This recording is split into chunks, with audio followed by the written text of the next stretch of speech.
tere kõik see pere. Näe, mul postipäkapükk tõi juba raadiopoiste jõulupeo kutse ära. See on tänavu 15. detsembril Kaivo puistos. Ja siis nad teadsid veel rääkida, et Ott Lepland ja Lemsalu Liis pidid ka tulema laulma ja nende järgi saab hästi tantsulõi. Me ju eelmine aasta tantsisime teiega.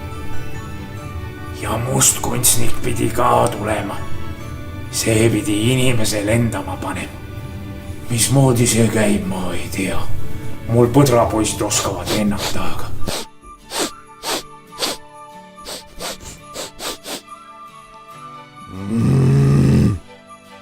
Jepsutab jalga ka natuke, on.